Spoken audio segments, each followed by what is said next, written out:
Barkley. How good to see you. How kind of you to decorate our altar with such beautiful flowers. It's a pleasure. But please don't let me interrupt your work. Oh, no. Believe me, it's a welcome interruption. It's only 20 feet up from the cellar, but carrying 50 pounds of plaster makes it seem like 40. Of late, I've been patching more walls than souls, I'm afraid. How's your family? Fine. How are your children? Wonderful. I have 22 now. They're planning a big Thanksgiving dinner. It'll be a happy occasion at the orphanage. Well, perhaps this will make it even happier.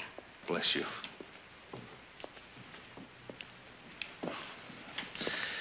I wish my own parishioners would drop by as often as you do, and as generously.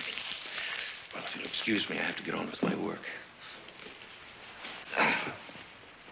Mrs. Barkley? What is it, Mr. Tate? Well, yesterday Nick fired me. You were warned about your drinking. Well, there's nothing wrong with a nip now and then. Not on the job, not when it interferes with your duties. I'm sorry, Mr. Tate. Well, Mrs. Barkley, you could change Nick's mind. My sons run the ranch.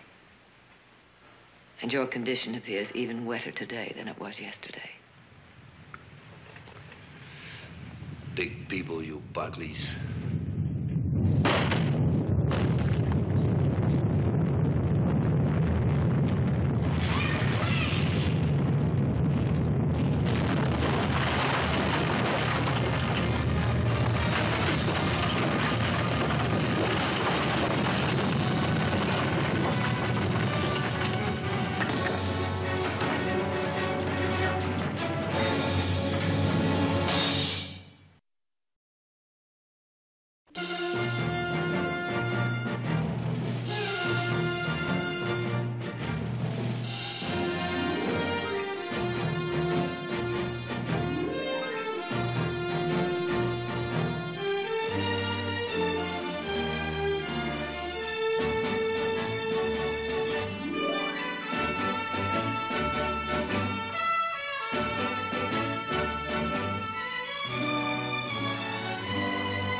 To button my blouse. I'll get it.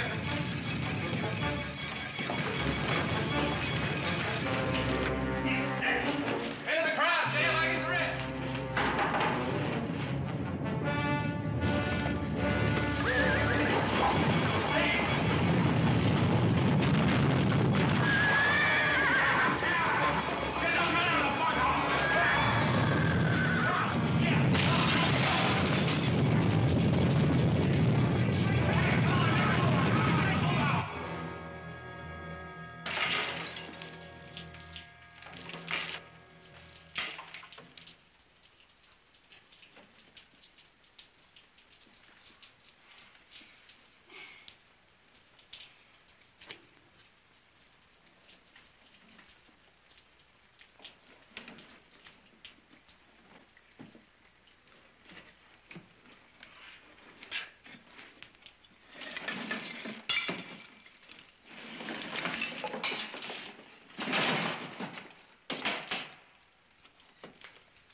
and you and me down here together. I don't relish this any more than you do, Mr. Tate.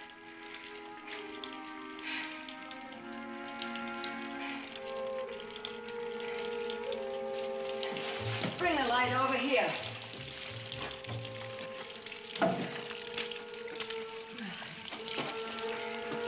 This is where the steps were. What steps? Well, this must be the cellar. We're buried alive. But still alive. Oh. Kerosene lamp. We're in luck.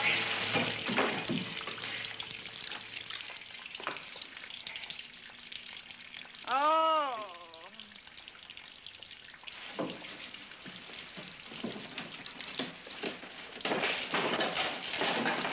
Mr. Tate.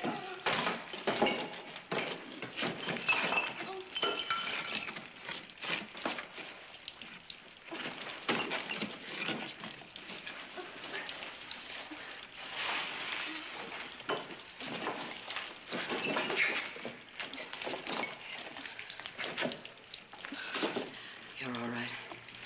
Sit down. I'm Victoria Barkley. This is Mr. Tate. You're from the Modoc tribe, aren't you? Yes. Well, you know, we're buried down here and there's no way out. Hang on. Stay out of the house and keep everybody out in the open. We'll be back as soon as we find Mother. I'll go with you. No, Heath, you stay here and take charge. She was going to visit Father Nichols. Try the church first. Right. Yeah, come on. Yeah.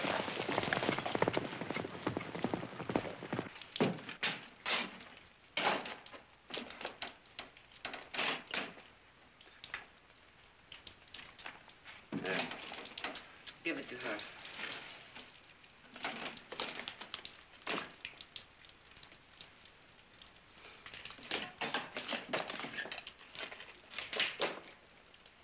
Mr. Tate, one sip in our present situation is medicinal. More would be hazardous.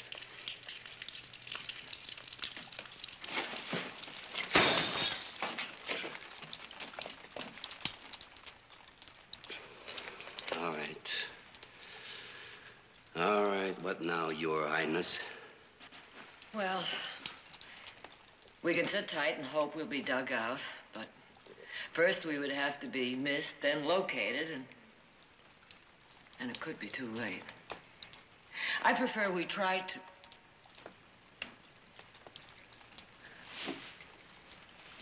Wait a minute. I'm trying to remember something.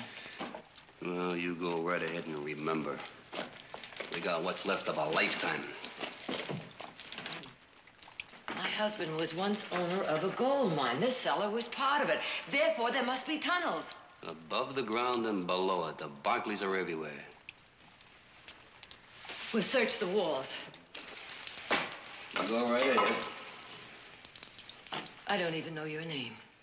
Naomi. Naomi.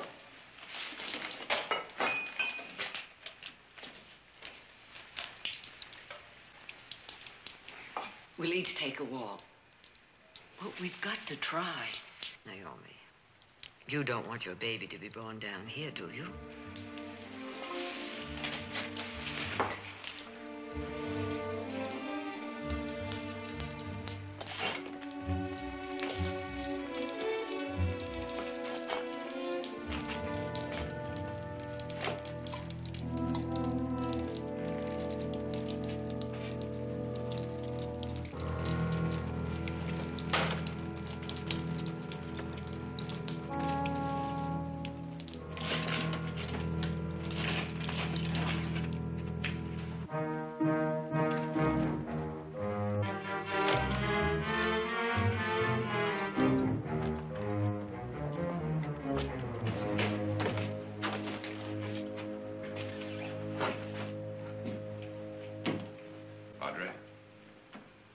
Mrs. Barkley here?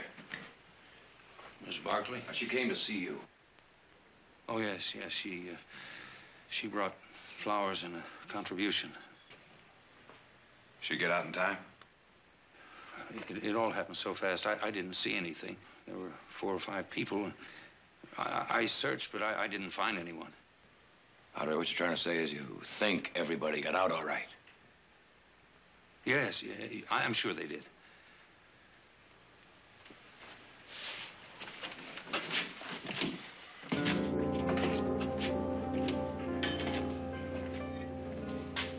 Padre, I heard you say everyone got out. Do you know that for certain? Well, there were 3 people in the pews, and Mrs. Barkley. Oh, yes, a young Modoc woman, an expectant mother. You didn't see what happened to her? No, I'm sorry, I didn't. Please excuse me, I must get to the orphanage.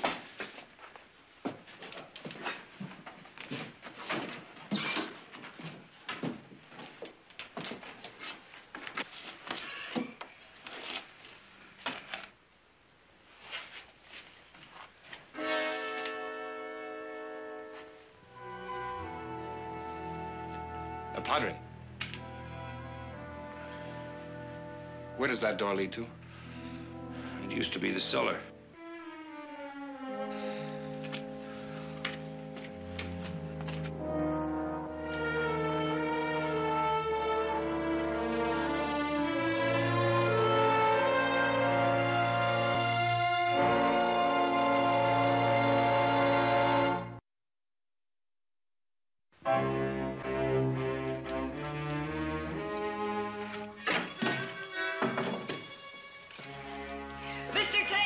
Mr. Tate, I found a door.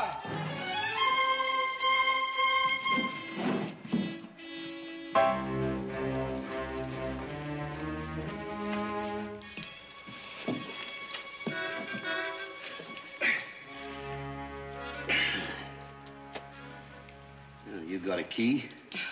Maybe we can batter it. Here, hold this.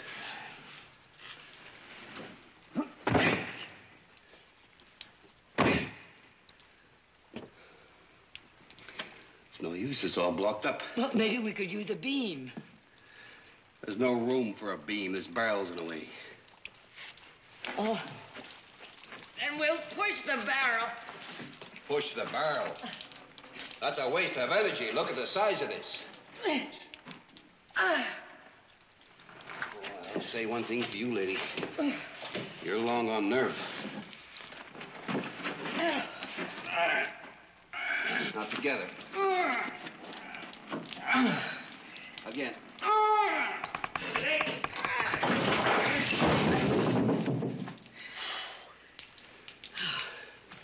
Here, hold this. I'll say one thing for you. You can be helpful when you want to be.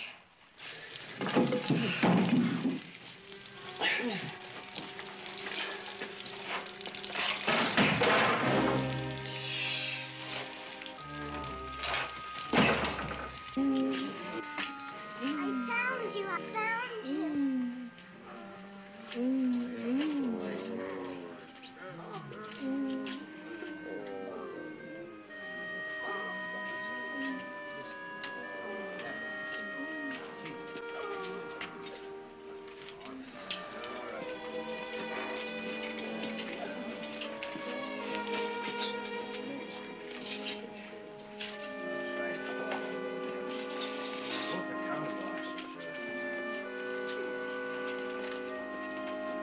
Fred!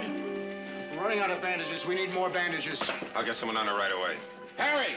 The church and the east end of town are the worst hit. Are there any more injured out there? No, we brought in everybody we could find. If anybody's buried... We'll dig for bodies later. Go see if you can find Harry.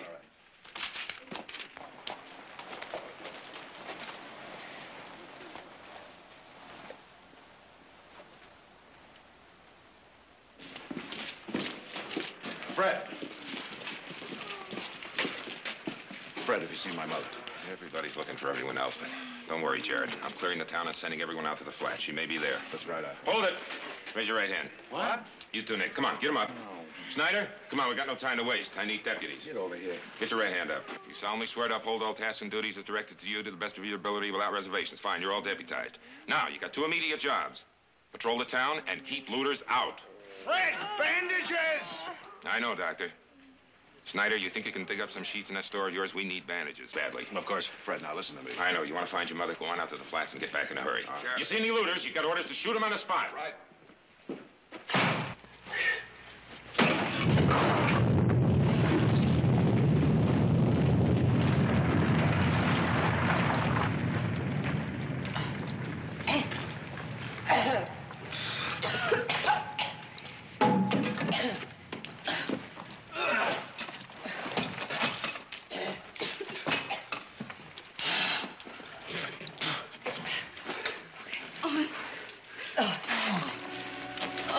Naomi, come. We may have found the way out. Leave me here. No. Leave me here. Let me stay here and die. No. Let me all getting out. Now, come on. Come on, let's go.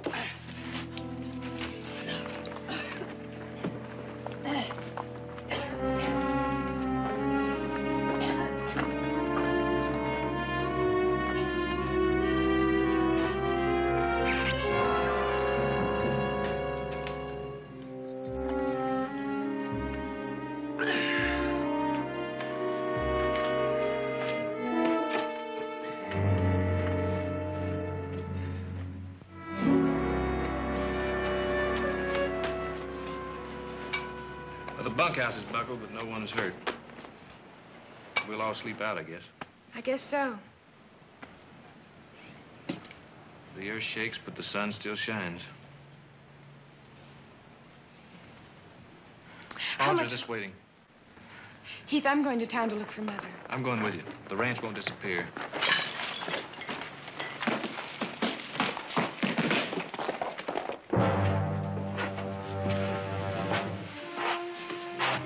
We haven't helped ourselves much. It's a dead end. We may have missed a turn. We'll go back. I do not wish to go back. Omi, we are all getting out. Now think of the baby and of your husband. I have no husband. I knew there was a good chance she wasn't married. Hey, for a smart girl, you haven't been around very much. I've been around enough to meet too many people like you, Mr. Tate. Now, we've got to keep moving until we find a way out. You're very nice, Mrs. Barkley, but it's too late for me. Would you leave, Mr. Tate?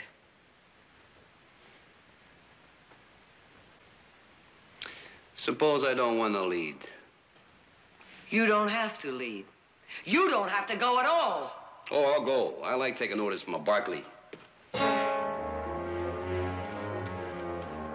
If it wasn't for your son, Nick, I wouldn't be here in the first place. So you say please. Please.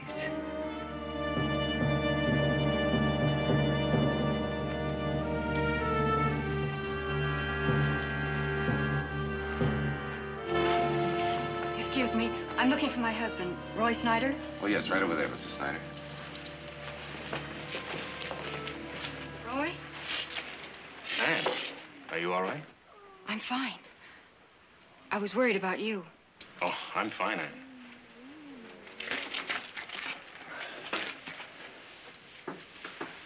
What happened to the store? You know, the sign fell and the windows are broken out, but otherwise nothing was damaged. Why don't you go back home and rest? Oh, I couldn't rest with all this going on. Perhaps I can help with the injured. And please? Roll bandages, carry water, something, anything. All right. Come on. Help me.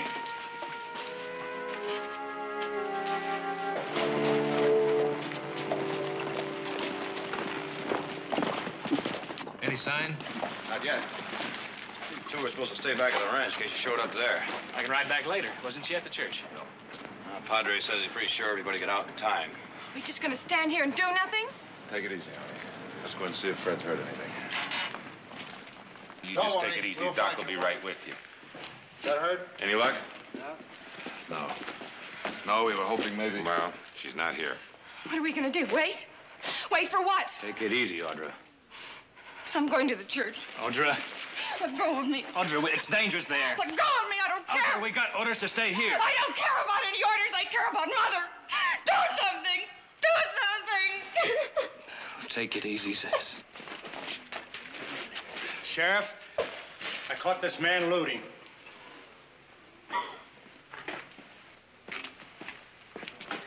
All right, open it up. I didn't mean to, Sheriff. I found these in the street, and I found them. Come on, empty out your pockets. Yes, sir. And I found this and found that. And I meant to bring them in, and found that too. Come on, let's have all of it. All of it. That purse. The This is Mother's. Are you sure? I gave it to her myself on her birthday. Don't you remember? I didn't open it. I didn't touch it. Where'd you get that purse? Well, you see, there it was. Tell me, or so help me, I'll kill you right on the spot. Inside the church. Inside. Inside? Inside. Then that means she never got out of the church. Let's go. Wait a minute. What do you mean, wait a minute? I can't let you go inside that church. One good shake, you could all get buried alive. Look, Sheriff. Heath, I can't be making any exceptions. That's right, we can't break the rules ourselves. We'll handle this. Fred will take the responsibility for our own lives. We've got to go there. Joe, how bad is that church? Well, it's about the worst. A good part of the ceiling and the altar caved into the cellar. If anybody's under there, why? Is there a staircase that goes down to the cellar? Yeah, it's blocked tight and filled up. We could use explosives. No. A blast and all the rest of the good walls that come tumbling down. Then we can dig. Let's go. Audra! I can't let you go with him. He's right, Ray. You can't help us there, but you can help here. We'll let you know. I'd like to come along and help. Come on, we can use the muscle.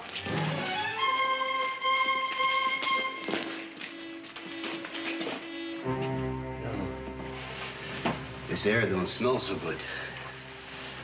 Or maybe it's because there's less of it. Naomi. I do not want the baby. Listen to me. I do not want it. I do not want it. I want to die. Want it or not, looks like we're gonna have company. Yeah, that's all we need is a squalum brat. Mr. Tate, it's difficult enough. Oh, stop feeling sorry for yourself. We're still alive, and as long as we keep moving, there's hope. There is no hope. Hope has brought me to this. There is no hope. We'll get you out, and you can go back to your people. They do not want me. It is a white man's baby. Now does he want me? The baby will be taken care of. To be raised and educated in a white man's school? Like I was taught? But I've learned something that isn't in your books. You teach one way, but live another. Does he know about the child? He does not want to have anything to do with it. He said he would meet me at the church to talk it over. He never came. He can be forced to accept his responsibility. I do not want him. I do not want him. He never told me he was married. I do not want him. I want to die. Oh, a married man. What's the name of that fellow that runs a general store and trades with the Modocs? Ah, yes, I remember now. I remember hearing about those stories of him and his midnight visits to the reservation. That the man?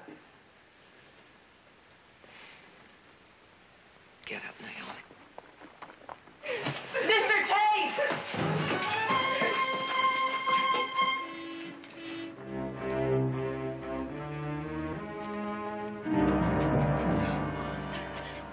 Leave me alone.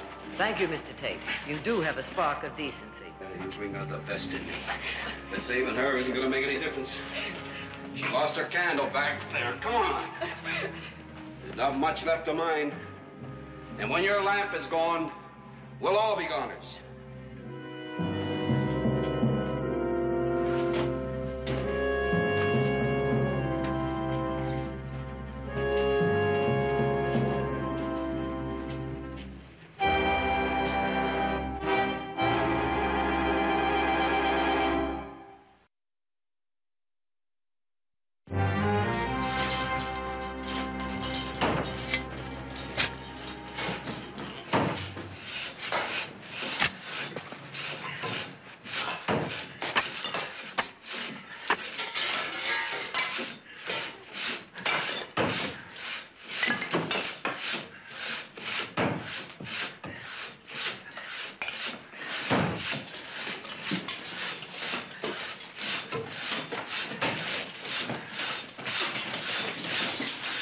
Hey, there. Huh? Look at this rock. What about it? There's no old tracings in it. Was there ever a mine here? Yeah, this church was built over an old shaft after it was worked out. Yeah, family had an interest in it. You remember where the openings are? No, it's over 20 years ago. I don't remember much about it. Well, there must be deeds, records, or something. And they would show the openings. Where would they be? Well, they'd be down at the recorder's office. I'll go there. What was the name of the mine? The Victoria. You'll need help. Come on.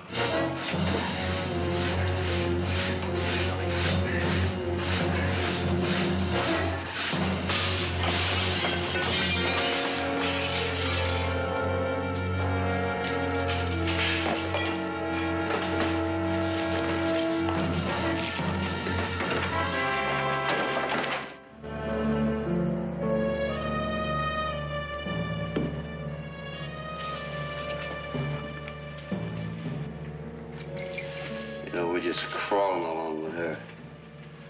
We should have left her back there. She needed a few minutes rest. How many more tunnels are there? I don't know. Well, that's refreshing. Her Highness don't know. You should have thought to bring some more candles and an extra supply of kerosene for the lamp. And I should have packed a picnic lunch. You're very tiring, Mr. Tate. Yeah? Well, I'm not the drag she is. Yeah. You too good to drink with me? Yeah.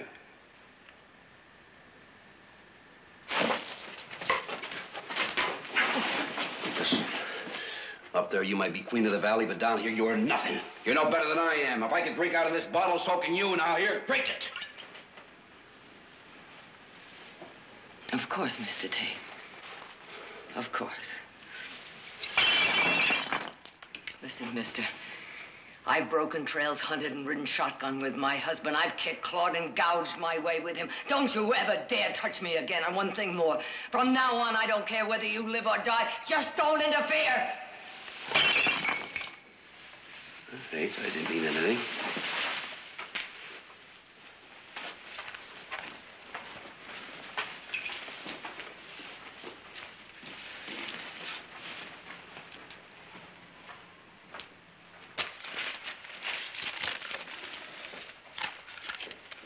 It's no use. Keep looking. Snyder's the land office building still standing? I don't know. Why? There'd be records there. Well, why don't I go check? We'll save time that way. Hurry.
Let's go back to work. You take a couple of minutes rest, huh?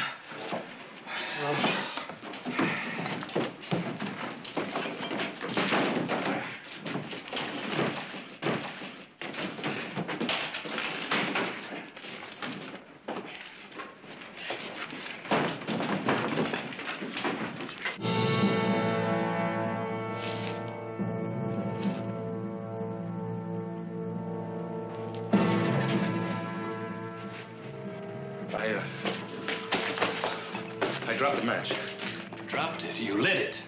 Well, there's nothing here. They're worthless. And burned the whole building down to prove it? Why? Why? You don't really know that your mother is buried underneath the church? And you don't know that she isn't. Or what do you know?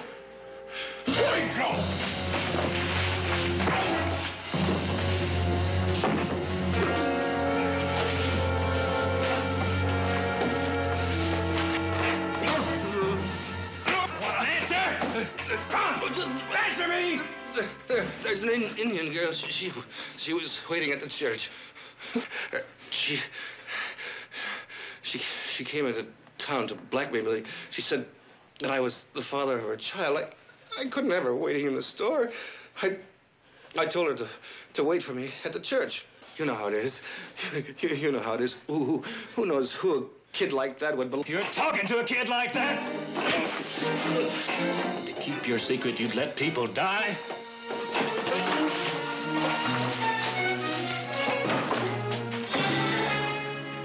Wait a minute. Naomi. Please. I can't go on. Oh, pain. Oh. It's no use. We ain't never gonna find our way out of here. I didn't think I'd end up this way, not this saddle bum. All my life I've been looking for something. And all I find is tough luck. Nothing ever works. Somewhere, somehow, I thought sure I'd latch onto something.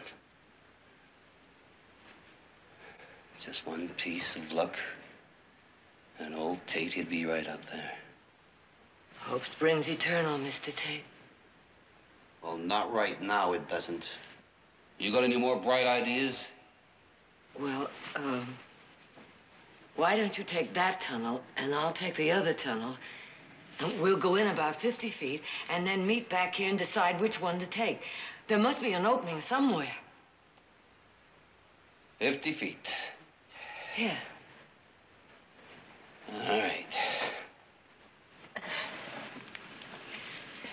We'll be back, Naomi.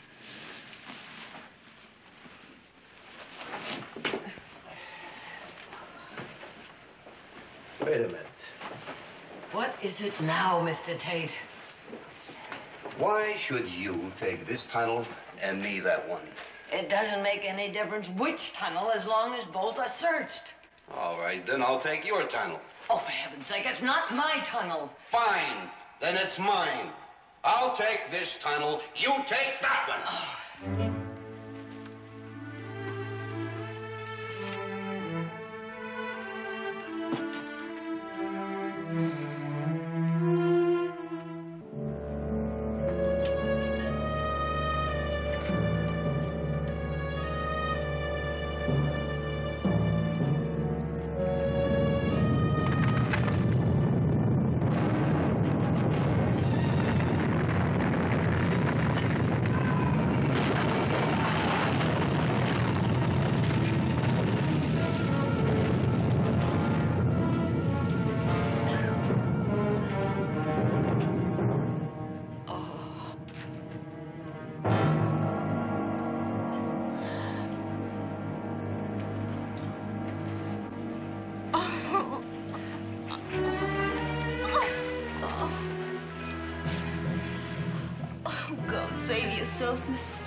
Snyder, violating your oath, destroying public property. How could you? With my mother down there. I don't know what's gotten into your husband, Mrs. Snyder, but I'm short-handed now, and I'm putting him in your custody until this emergency is over. I'm going to the church. All right.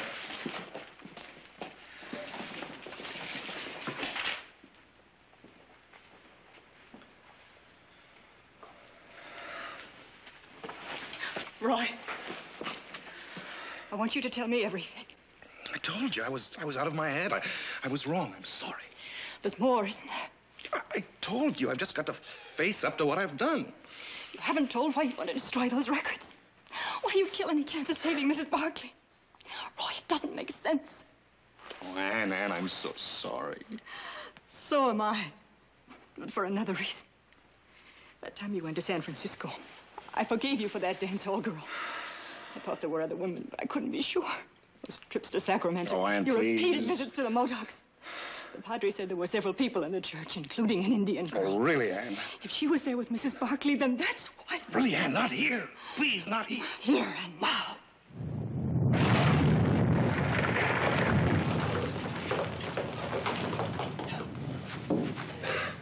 Blast it! Mother's been down there for hours. There's got to be a faster way. Well, there isn't. Trying to reach that old wine cellar was a long shot. Searching for that mine deed was a long shot. And right now, it's a long shot that we'll ever... Wait a minute. Now, every mining operation I was in had more than one opening. There was always an opening for escape. I mean, it's out there somewhere. How long were the tunnels? 100 yards, a mile? I don't know. All right, it was 20 years ago. Now, there's bound to be people around that were living then.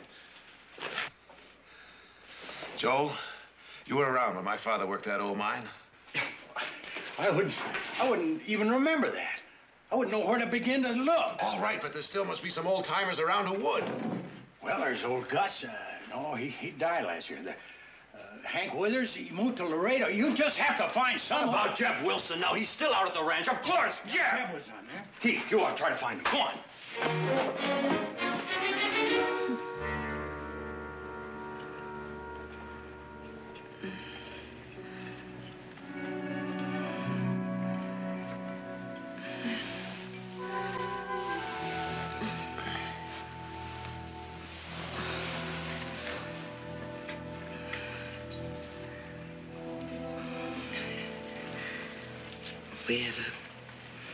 We have a big house in Hillmead, behind ranch. We'll take care of you and the baby. Please, go without me. Please, please go without me. It's strange. I went to the church because of the orphans fund, and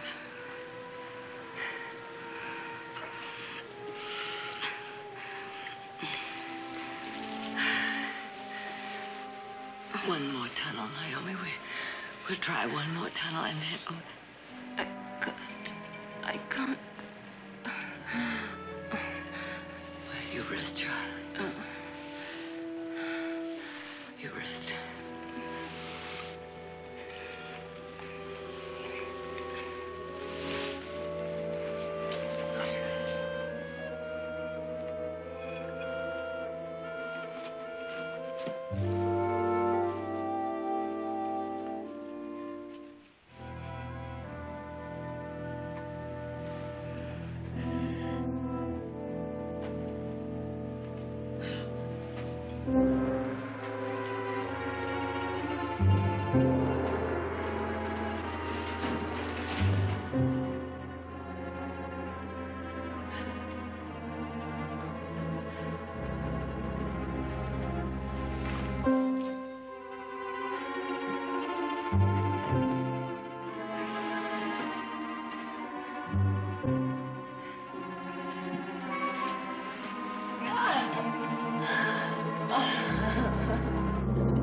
So long ago. Been over 20 years since the mine was worked. Think, Jeb. There must be an opening somewhere. Doesn't anybody know? Seems to me, finished mining, we closed it up. All the openings? I think there was one of the openings in Little Canyon. We've got to find it. I said was. Likely it's all grown over. Never find it now. You'll find it. Get on your horse. I don't hardly remember. The ride will jog your memory. You, ride into town, tell my brother to bring dynamite, picks, and shovels and meet us at Little Canyon.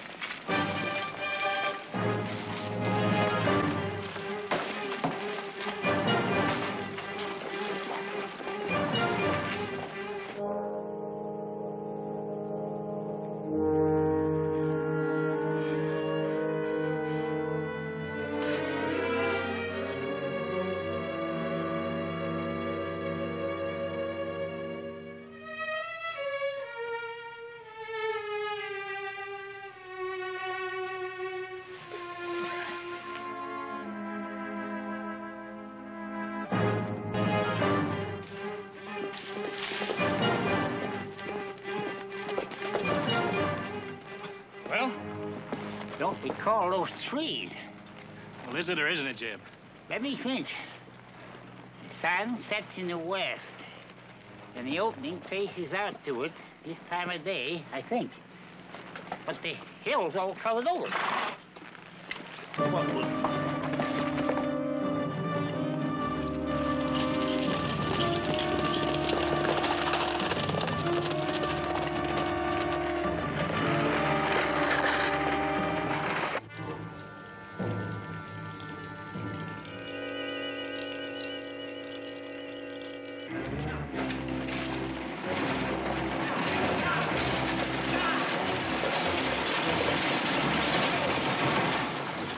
Jeb thinks it's here. Let's get to work. All right, fill your hands. Come on.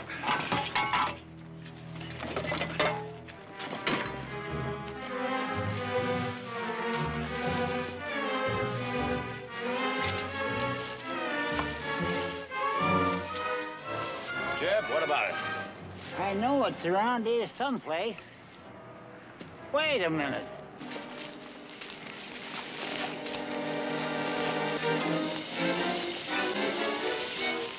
Here's some timber. This is a shaft.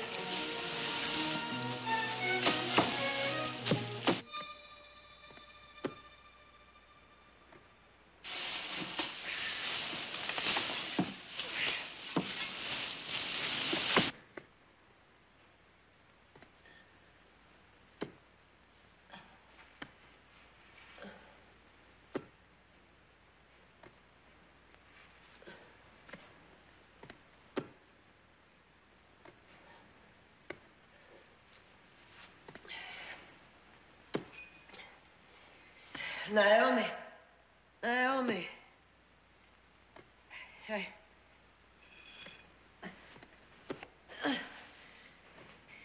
I hear sounds, Naomi. Maybe help is coming. Hold on just a bit. Just a bit longer.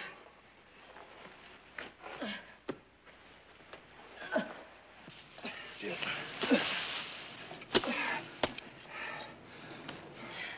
I'll get the dynamite.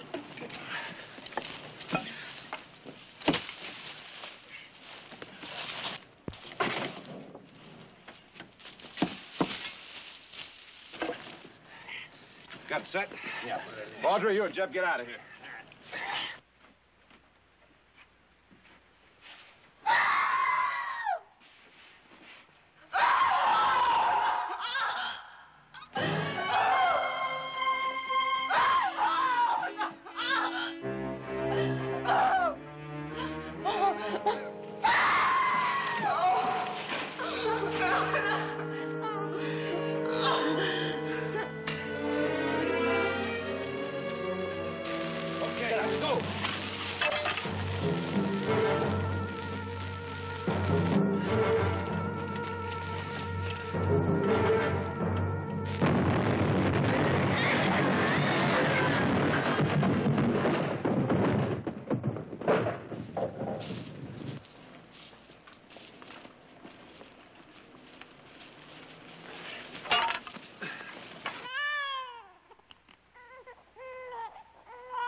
All right.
Padre. You want this child? Please. I'll try to be a good mother.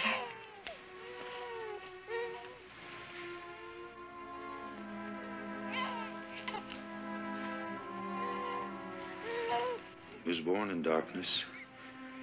That darkness has been lifted.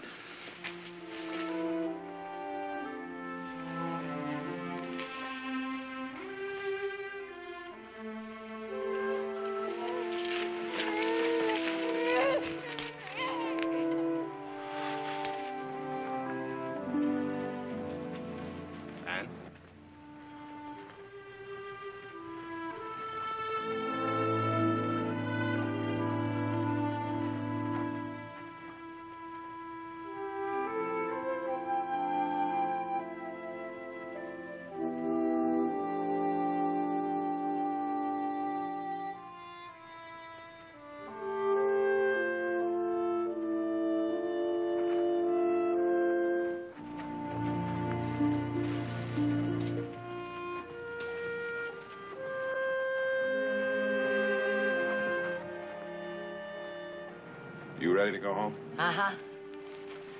Mother, you're going to be pampered for a whole week. Anything you want, you can have. Well, all I want right now is a good warm bath. All right.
Get this on that San Francisco train tonight. Another minute and you'd have been too late. I ain't never going to get caught up. You keep trying, you hear?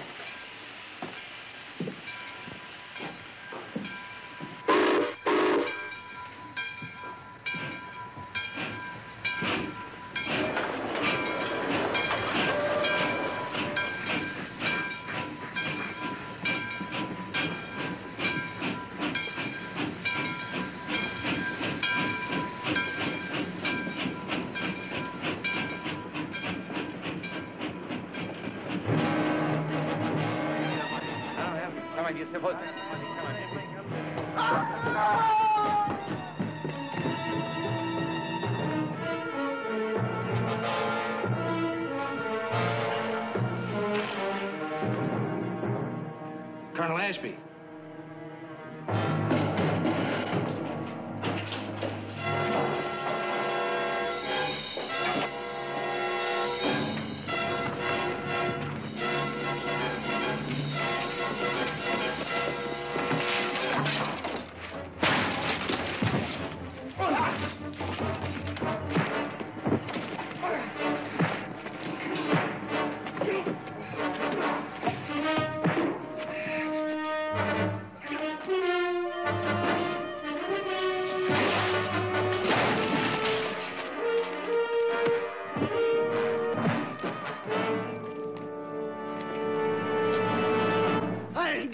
I didn't kill him.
Morning.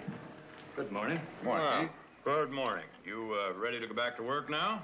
Barley's heading out. Alfalfa's ready to be cut. 16 colts just waiting to be broke. I do hope you can spare us a few moments of your time. Well, I'm ready. I'd sooner clean out the stables than testify at that inquest anymore. Then it's all over. They brought in an indictment of first-degree murder last night. It's all over but the hanging. Corby Kyles for Colonel Ashby. One of the most despicable men in our community, taken in exchange for one of the most charitable, beloved men. Not a very fair exchange. If I had my way, I'd kick Jake Kyles and all three of his sons clean out of this valley. That bunch is worse than a wagon load of barbed wire. Sorry I'm late. Audra? Well, good morning, Audra. Morning. Audra. All this work going on around this ranch, I suppose you've been out dancing the moon down. Well, you're welcome to suppose all you like. You know, as soon as these odd jobs are through, maybe we ought to commence riding herd on our little sister. I'll have you know I was up at 6 o'clock this morning and picked up the plans for the orphanage for the meeting this afternoon. With the colonel's murdered, you don't suppose that Mrs. Ashby will change her mind about donating that land, do you? Well, Mrs. Ashby told the committee that the children shouldn't suffer because of his death. I'm sorry, you just came on barging in. I want to do some talking. Jake Kyles, you get out of here. Nick, Nick. Take much of your time, Victoria. Get those hats off. And just after asking a simple favor from an old friend. Never asked the Barkleys for nothing before except to be left alone. That's the way we've been with everybody in this whole valley, up till now. All right. What favor can we do for you? I've been all over town. Ain't a lawyer anywheres will even touch my boy's case. They're either afraid of Ashby's name or mad at Kyles. Jared, he ain't afraid. He's pretty fair with them legal speeches. I'd like to hire him on. You willing? Now, Jake, you think about the reasons those lawyers turned you down. It's probably because they don't believe your son's plea that he's innocent. 'Cause ain't a one of them will even listen to his side. Jared, you're my last hope. I wouldn't ask you neither if it weren't for the fact that your daddy and me came to this valley together. A member of my family is the prime witness against your son. I thought of that, too. But it ain't as if he's a real member of the Barkley family. Nick. Now, Jake, I'll try and overlook that remark.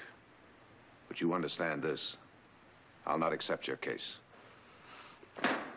You're always yapping it up about justice. But when it comes to action, you're like all the rest of them do-gooders do nothing. I'm telling you, the real knife stickers in this town are the high and mighty mucky-mucks like the Barkleys. Jake, that'll be enough. Now, you heard Jared's answer. Don't make it any worse. All right, you see to it he keeps his nose out of our business. And see that he don't tell any more lies about my own son. Mr. Kyles, I don't take to anybody calling me a liar. And I'm telling you, you're testifying against Corby makes you one. Get out. Get out of here, Jake, before we forget you're an old man. Now move. Come on, Paul.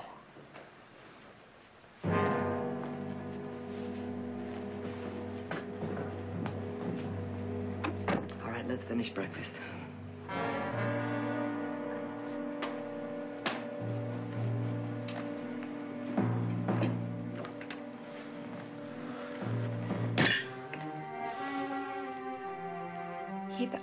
I'm sorry for what he said.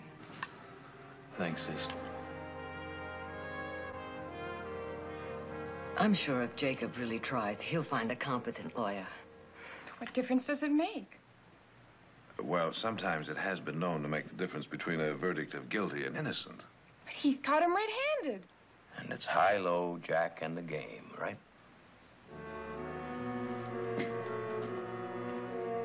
Right.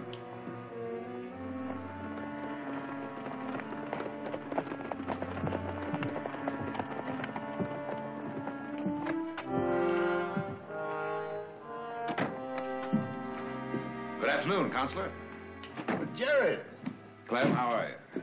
Fine. Good to see you. Say, I owe your brother Heath a drink for testifying at the inquest. He's a prosecutor's dream. Thank you, sir. Would appear so, but, you know, too bad it cost an Ashby to get rid of a Kyles. Tell me, Clem, is it true that Jacob Kyles can't get anyone to defend his son? Oh, I hear tell he's been asking around. But unless Corby decides to change his plea to guilty, I don't think he's going to have much luck. Why are you asking? Oh, it's just that he finally got around to asking me. Oh.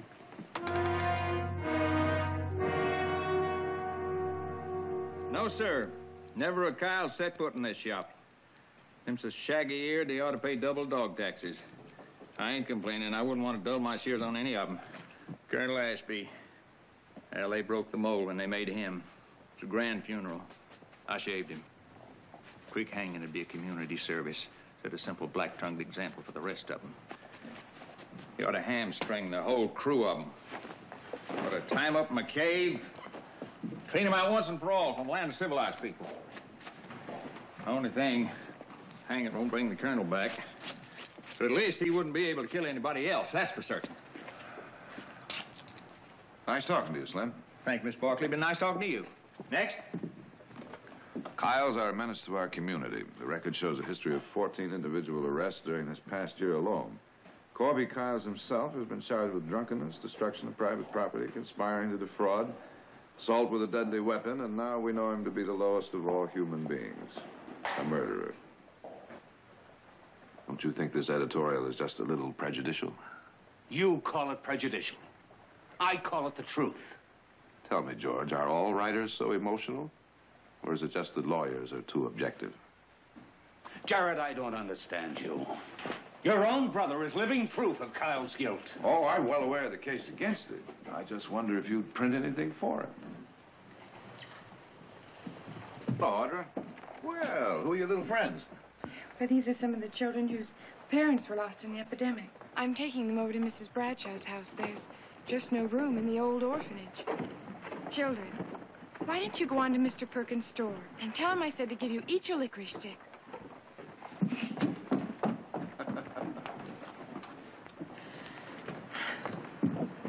Jared?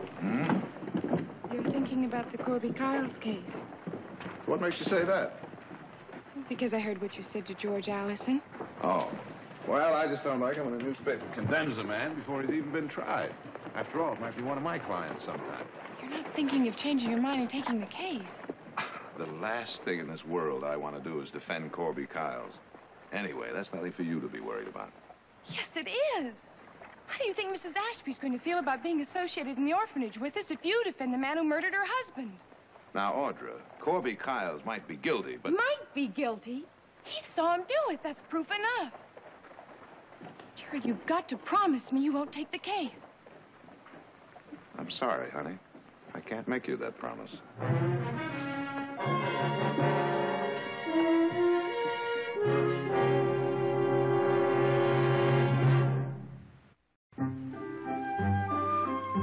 Now you see what I've been doing all year.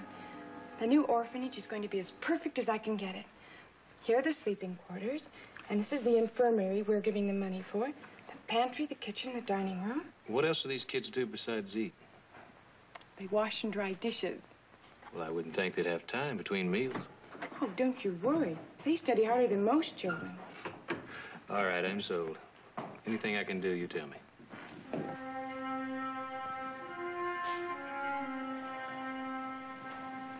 Excuse me, sis.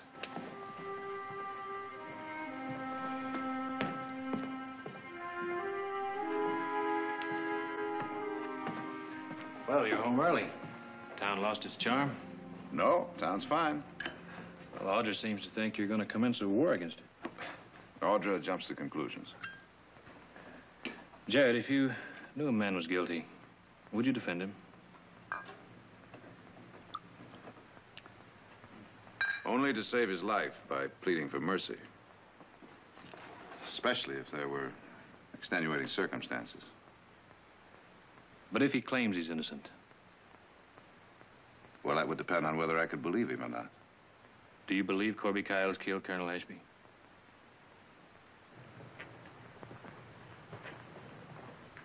Heath, the more everyone hangs him in advance, the more I wonder about it. I saw him, Jared. You think I made it up?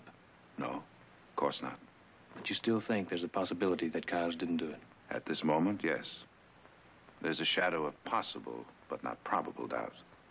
even though you sincerely believe you saw him do it. All right. Then I want to make it clear that you don't turn him down on my account. Thanks, Heath.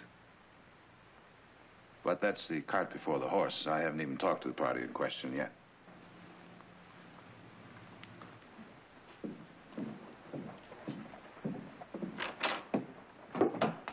Morning, Fred. Well, I see they're keeping you busy.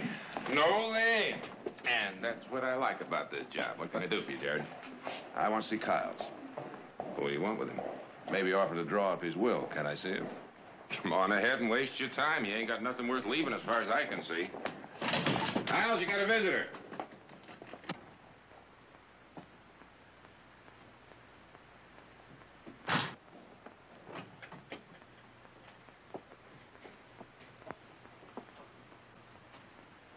Well, looky here.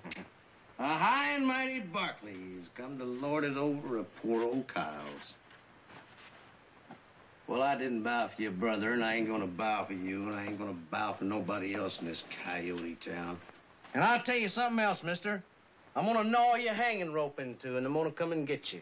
And your brother, and that stinking sheriff, and everybody else that's a-crowing over me right now.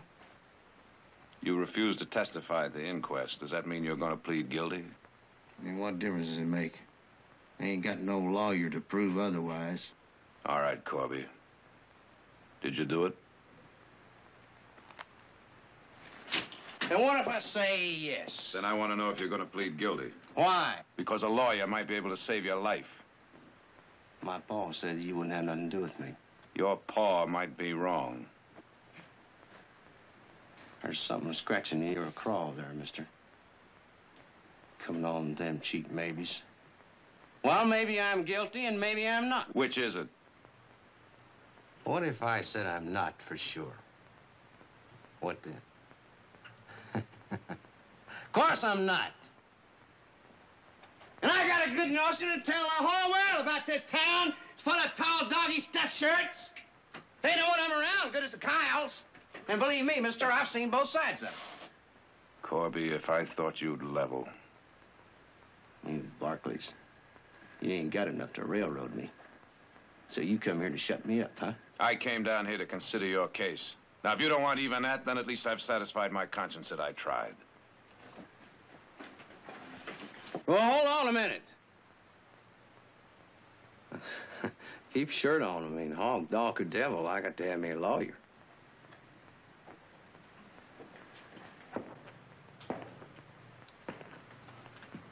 All right, then, you tell me the truth.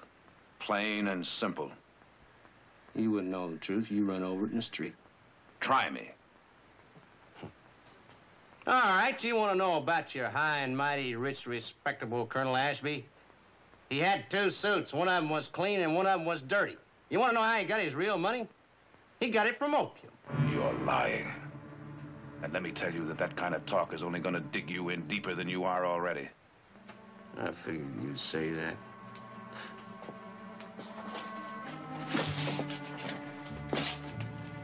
Colonel Ashby was the middleman for the whole of Central California.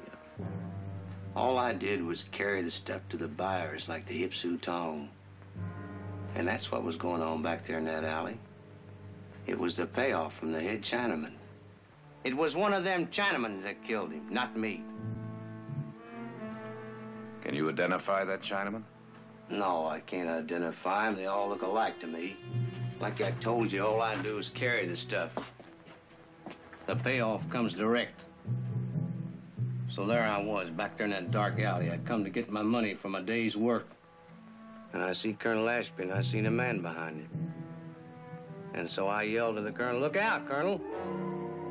And he turned around, and that's when the Chinaman, he done it. So I go over to this poor man, and I pull a knife out of him, and I chase that Chinaman. And that's when your brother, he jumped me.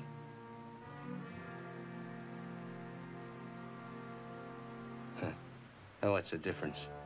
You ain't gonna believe me, 'cause I ain't nothing but a Kyles. There's one difference. If your story is true, it will ruin the reputation of one of the most respected men in this state.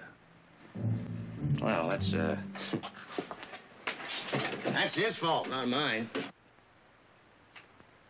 My brother testified that he saw you stab Colonel Ashby. And I told you I didn't do it. He's seen a Chinaman, not me. And I swear that on my mother's grave.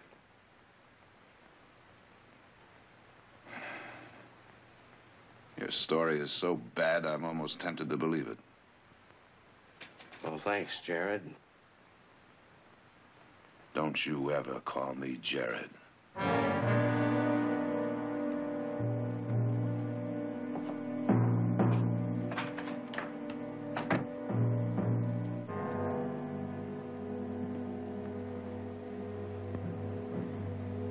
Nick?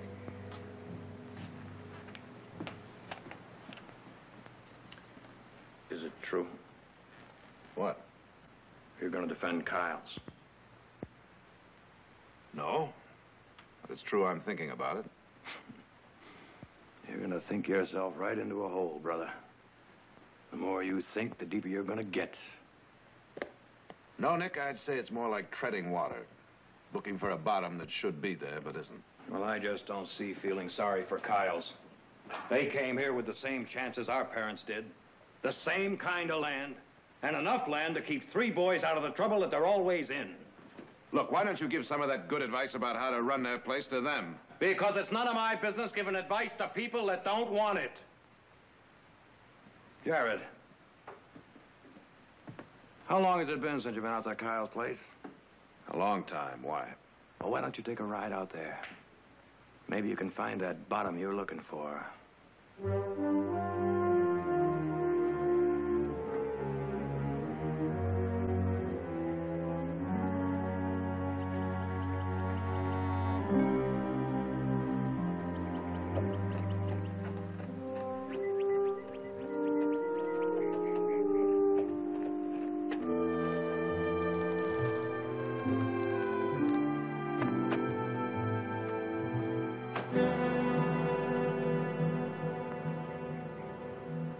Morning, Jake. Right down, Barkley.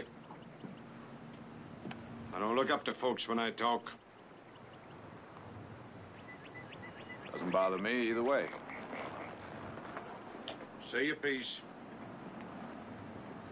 Tell me, Jake, why do you let a good farm go like this? It's mine.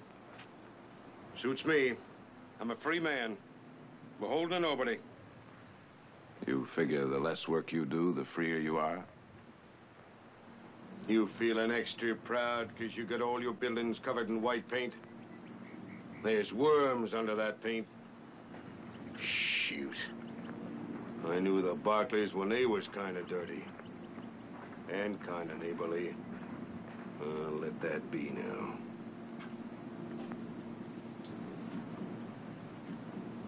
Morning, boys. But you didn't come all the way over here just to insult me. Maybe you came over to tell me your so-called brother decided against testifying. No, I'm afraid not, Jake. I just came over here to see if you're having any better luck getting a lawyer for Corby. None. You all are the same stripe. Soon as one of you hears a Kyle's within 18 miles of a crime, you right away figure it's him what done the dirty work.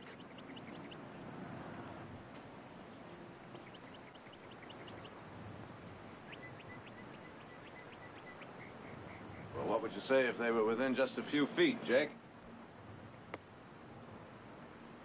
All right, boys, I want those silver conchas in my hand right now. You got them conchas, Emmett? No, Pa, I ain't got him. We was just standing here admiring his horse and saddle. Hey, there you go, accusing my boys. Well, now, suppose we take it on the evidence, Jake.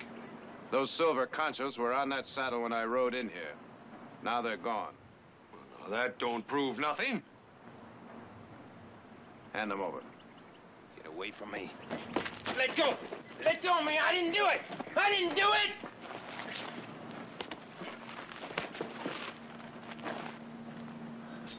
Oh. Seems what everybody says about this family is true. You've never known an honest day's work or an honest dollar. Just a minute, Barkley. You don't seem to know a joke when it's played on you. Corby, a joke, too? Hold on now. Takes a brain like a slippery water snake to blame Corby for them boys' foolishness. Besides, Corby's my burden, not yours. And you seem to be doing everything in your power to keep it that way, Jake.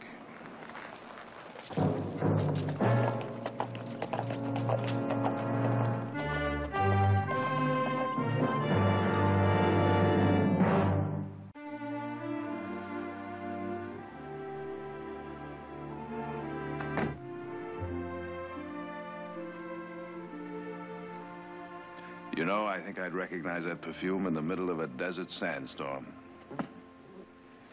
My, you look as lovely as summertime itself. Thank you. What brings you to town? Oh, the place to discuss law is in the lawyer's office, not at a breakfast table. Very well, madam. Would you please state your legal problem? Jared, there's nothing in the law that says a lawyer has to defend any special person. I mean, a lawyer has the right to refuse the case if he so chooses. If he has a good enough reason. No, there's nothing in the law that mentions he has to defend any special person. But when a lawyer takes his oath, he swears to defend justice and the Constitution. Audra says the committee believes that Mrs. Ashby will change her mind about giving the land to the home if you defend Corby Kyles. Yes, I've heard that. But in theory, that should have no bearing on the case. If you do take the case, that means you will attempt to discredit Heath's testimony. If I take the case.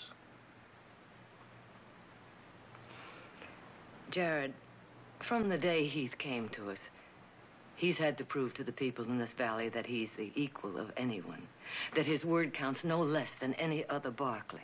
Oh, Mother, don't you think I've thought about that?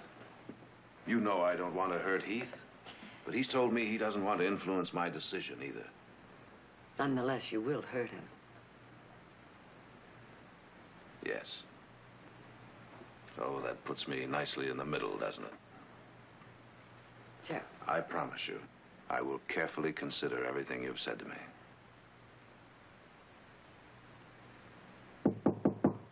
Sorry to interrupt, but I think you'd like to know that the judge requested Matt Cooper to defend Kyles, and Cooper agreed. Are you sure of that? Yes, sir. Well, amen to that problem. The usual tempest in the teapot, hmm? I'll see you at dinner. Well, I must say I admire your courage, Matt. Well, thank you, Mr. Barkley, but I'm not really sticking my neck out. You see, the judge promised to send a personal note to Mrs. Ashby explaining the court's position in having to assign a lawyer when the defendant couldn't get one, and my obligation to accept the assignment. Still, you could have found an excuse to get out of it. Well, since the judge protected my future, I was glad to get a chance at the experience. Well, I admire your honesty. Good luck, Matt. Mr. Barkley, losing this case, do you think that can hurt my career? Not if you do a good job. What makes you think you're going to lose it before you've even begun your preparation? Well, I talked to Kyles. He's guilty. You can see it in his eyes. He's a killer.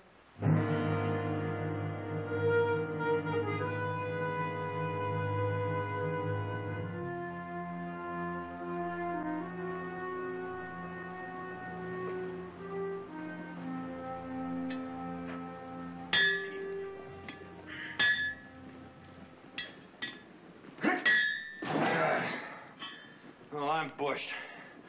You figure to work on that all night, do you? I want to get it fixed right. Sure you won't need any help? No, it's just about through, Nick. Well, I'm going out to bed. I'll see you in the morning. Night. Night.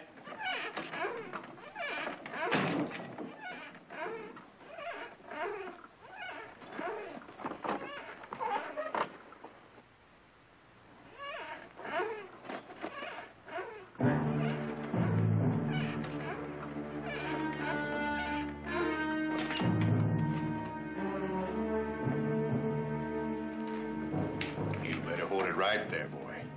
I'd just as soon blast you down as look at you. What do you want? We aim to help you learn your testifying. I don't need any help. Maybe you best just say you was minding your own business the night Ashby got himself killed. Yeah. You couldn't see who it was anyways, could you? I could see.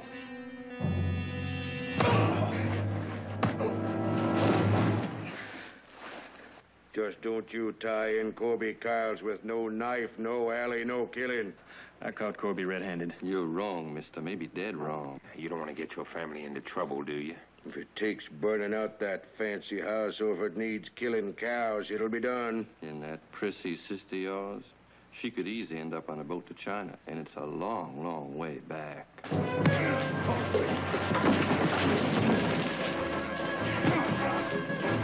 Bust you! Hit him again, Alec.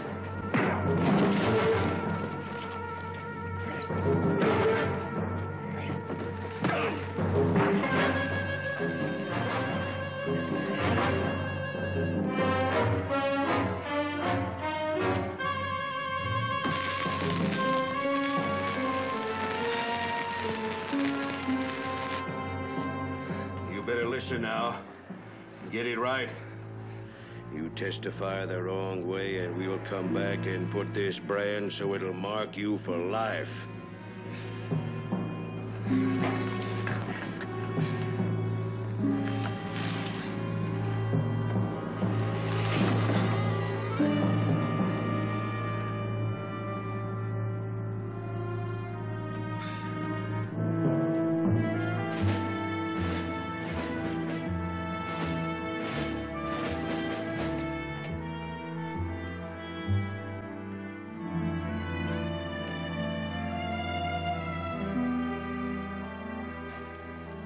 What happened? Who did this? One guess. Kyles? It was them. Me and the boys gonna do a little visiting. Nick, you know better than to play vigilante. In this case, I wish I didn't. What'd they say? They threatened the whole family if I testify against Corby. I see. Jared, no one can stop me. I know that, Heath. And I promise you they'll be punished. And to think you were considering defending one of them. Corby is not responsible for what his family does.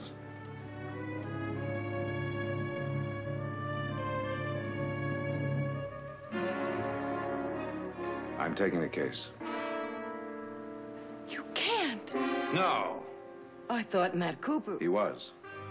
But what chance does a man have when his own lawyer is convinced he's guilty?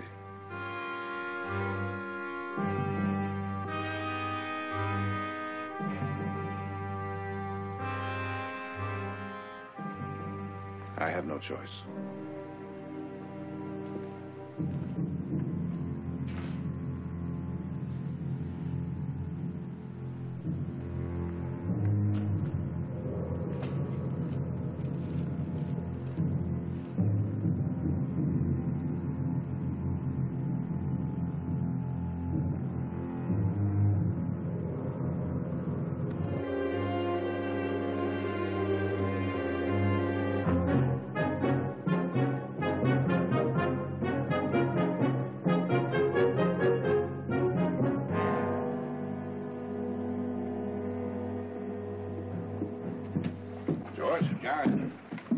Tell me why one of our leading lawyers has taken it upon himself to go against the best interests of the town, his family, and himself? Well, now, George, I'm happy to learn you're still talking to me. After some of your recent editorials, I was beginning to wonder. Or is it maybe, now that you've gone over all the evidence firsthand, you're going to advise your client to plead guilty tomorrow? Maybe. And maybe since I have gone over the evidence firsthand, I've uncovered a few facts that even your newspaper didn't know about.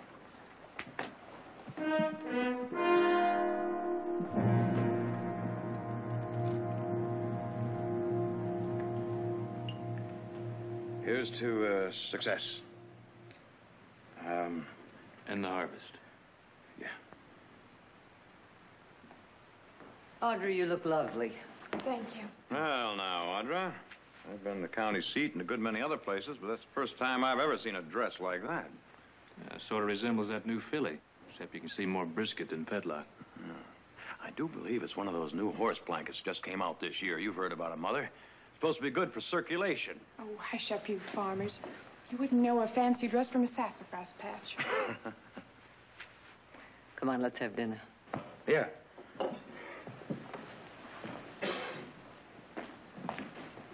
Any word from Gerard? No, not a word. I wonder where he is. Excuse me, Mr. Nick, but Mr. Luke told me to tell you the time has come. Oh, Cedar Bun's coming full. Excuse me. You're going to hold her hoof, Nick? Something like that. Well, I'll bring you a roast beef sandwich. Thanks, Heath. Nick, Karen. Sorry I'm late. Sharon? Audra.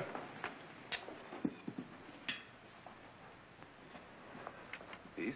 Okay.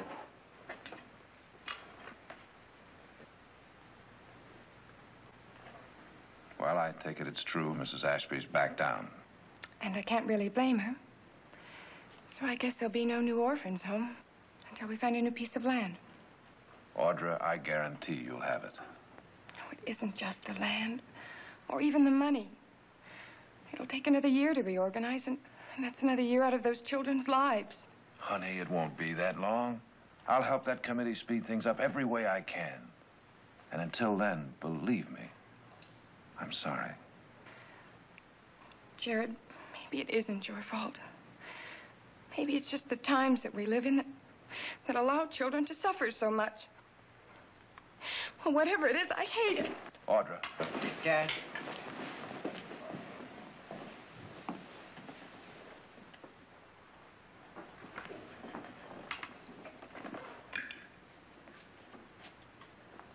Needless to say, I'll be glad when this trial is over.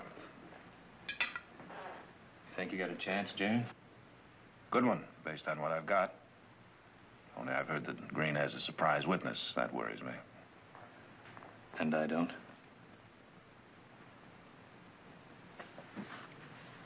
Heath, you understand that when a lawyer takes a job, he does it any way he can.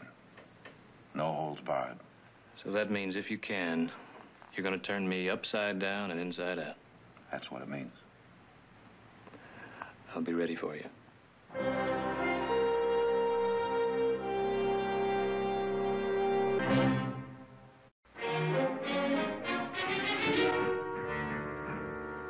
Your Honor, I intend to prove beyond the shadow of a doubt that Colonel Ashby could only have received a fatal wound in the hand of the defendant.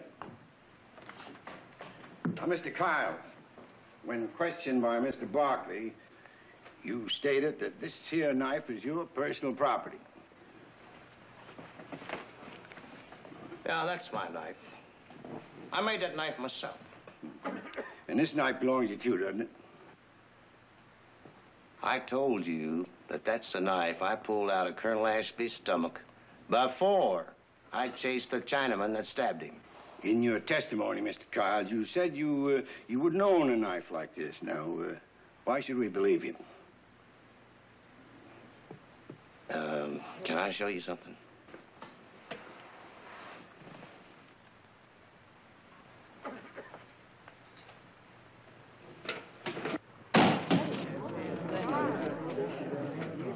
Order.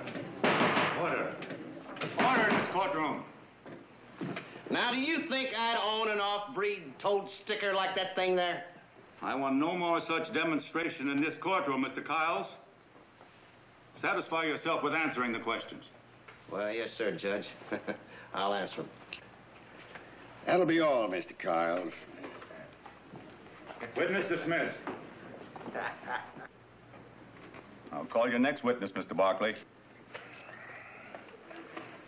Your Honor, I'd like to call Mr. Asa Harmon to the stand, please. Mr. Harmon, would you state your occupation, please? A special detective employed by Senator Harrison's investigating committee. And how long have you been so involved? Just a little over 6 months. What is the purpose of your investigation? Legislative restrictions on the importation and sale of harmful drugs. All right, Mr. Harmon, would you tell us, please, what you know of the connection between Colonel Ashby and Corby Kiles? Kiles worked for Colonel Ashby. Colonel Ashby was a member of a ring distributing opium to tongs here and in San Francisco. Order in this court. Continue, Mr. Barclay. Mr. Harmon, are you saying that Colonel Ashby, a man of spotless reputation, was involved in the narcotics traffic?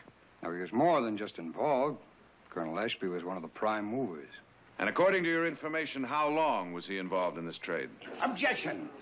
You'll not make murder any less repugnant by maligning and slandering the good name of the victim, who's not here to defend himself. Your Honor, I am merely trying to establish the victim's true occupation in order to show that there might be others with stronger motives to have committed this crime. Now, I deeply regret bringing out this sordid background. However, I am sworn to defend my client by all possible means. Objection overruled. Please answer the question, Mr. Harmon. How long was he so involved? We have records showing that Colonel Ashby has been involved in the narcotics trade for over a period of 20 years. Then it is credible to believe that he may have made an arrangement to meet somebody else, possibly a member of the Tong, in the alley that night. Yes, sir, I would say so. Now, Mr. Harmon, would you tell us, please, what you've been able to find out about the narcotics traffic and how it operates? Yes, sir. Stuff is imported into this country, diluted, repackaged, and then distributed to various cities and communities. The original investment pays off at about 1,000% profit. The addict becomes a virtual slave to his supplier. Congress is presently working on legislation which will make the public sale of harmful drugs illegal. You tell him, Father, you tell him. Order.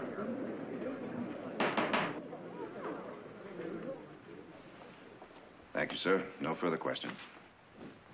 You wish to cross-examine Mr. Green? Thank you, Your Honor. Not at this time. That'll be all, Mr. Harmon, and thank you. You're dismissed.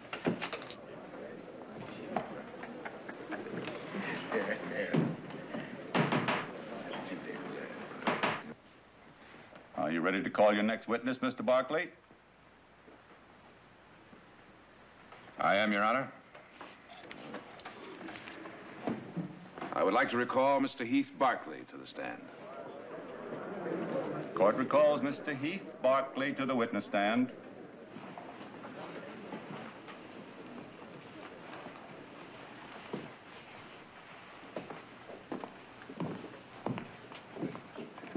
Mr. Barclay, you're aware that having been sworn in before, you're still under oath to tell the truth? Yes, sir. Be seated.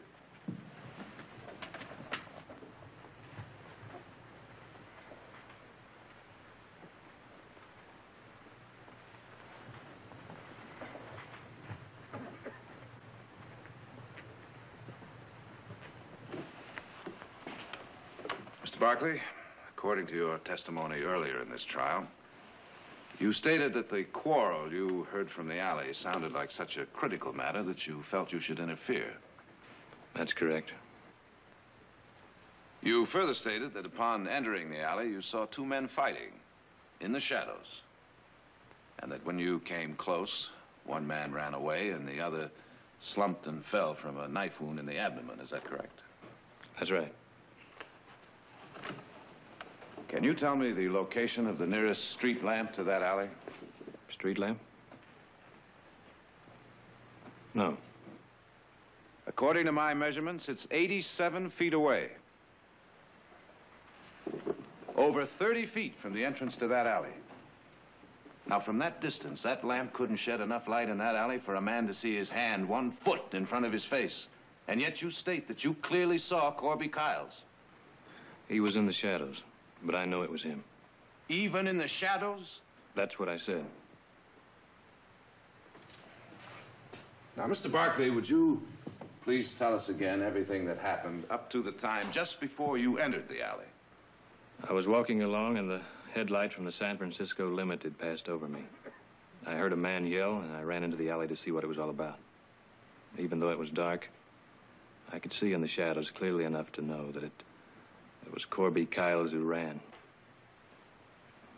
And Colonel Ashby who'd been stabbed. You're sure? I am. Sure enough to put a noose around the defendant's neck? Yes, I got no reason to lie. I'm not suggesting you're lying, merely that you're mistaken when you state that you clearly saw Corby Kyles running away. But I say you're dead wrong. And I intend to prove you're mistaken by showing you the shadows that you saw into were purely imaginary. They weren't imaginary. Now, you're out of order, Mr. Barkley. Now, if you speak out again, I'll order you out of this courtroom. Continue. Can you tell me what kind of a moon there was that night? No, I don't recall what kind of moon there was. Very likely. Your Honor, I hold here in my hand a newspaper, which I'll submit later in evidence, which clearly states that there was no moon that night. And if there was no moon, there was no light. And if there was no light, there were no shadows. So you would have had to recognize Corby Kyles in what virtually amounts to total darkness.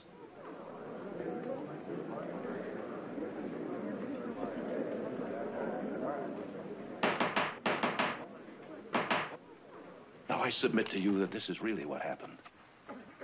From the sounds you heard in the alley, it was clear to you that somebody had stabbed Colonel Ashby and run away. Now, you chased after that man in the total darkness, and you stumbled on Corby Kyles. And putting his reputation together with what had happened in the alley, you assumed that it was Corby who had done the stabbing. Now, having assumed that much, your imagination took you one step further. It led you to believe that you saw more in that dark alley than it was humanly possible to see. Now, I'm going to ask you one more time. Are you absolutely sure it was Corby Kyles you saw and that it could not have been somebody else?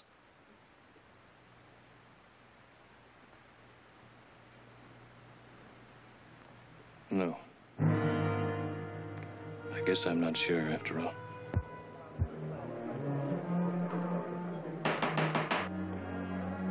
That'll be all.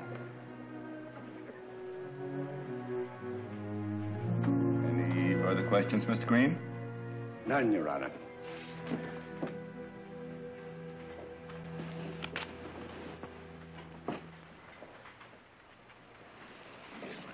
I guess they're gonna have to let me go, right? Your chances look pretty good. Your Honor, I would like to call one more witness at this time. Mr. Henry Bingham. Mr. Bingham, you're a train engineer in the Northern Division, is that right? Yes, sir. Now, where were you this month? On the night of the 15th at 11:30 p.m.? I was just heading number 9 out for San Francisco. I was a couple of minutes late. Did you know Colonel Ashby? I'd seen him up and down the line for years. Now, Mr. Bingham, would you please tell the court in your own words exactly what you saw that night as your train left the station? Yes, sir. I just cleared the last switch and was watching ahead. And straight into the light of my engine, I seen these two men fighting in the alley. Well, now, how long did the light from your engine shine on the fight? Couldn't say for certain, but it was long enough to see them both clear. Well, go on, Mr. Bingham. Tell us, who did you see? The one that was well-dressed I recognized right off as Colonel Ashby. The other one I recognized at the same time. What was the other man wearing? Farmhand dress is the best I can tell you. Well, now, Mr. Bingham, I can readily understand how you might have recognized Colonel Ashby right off, but how can you be so sure of this other man? I saw his face real clear, and I'd know his face from any other in a second. Oh, well, now, why is that? I'd seen him many times hanging around the station when I was changing trains. Never knew his name, but I'd never forget his face. Mr. Bingham, why is it taking you so long to come back here to testify? When I read about Heath Barkley catching him red-handed, why, I figured it was cut and dried, without my having to come down here to say my piece. Then I read about the trial going on, and I sent the telegram. Can't you make him shut up? Can't you make him shut up? Mr. Bingham, about the man you saw that night fighting with Colonel Ashby in the alley. Is he here in the courtroom? He is. Would you point him out, please?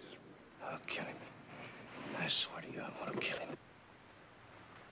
That's him. The man you call Corby Kyles. He didn't do it. He didn't.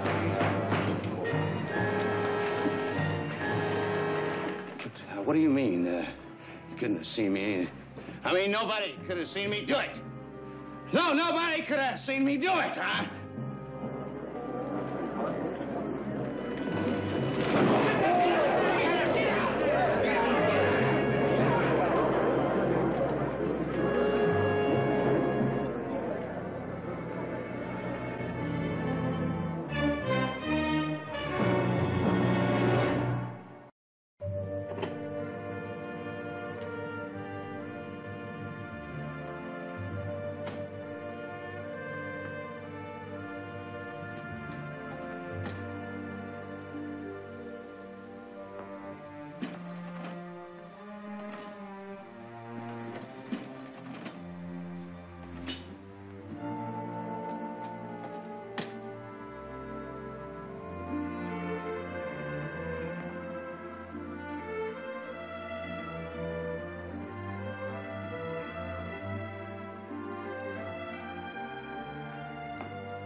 I'd like to propose a little toast.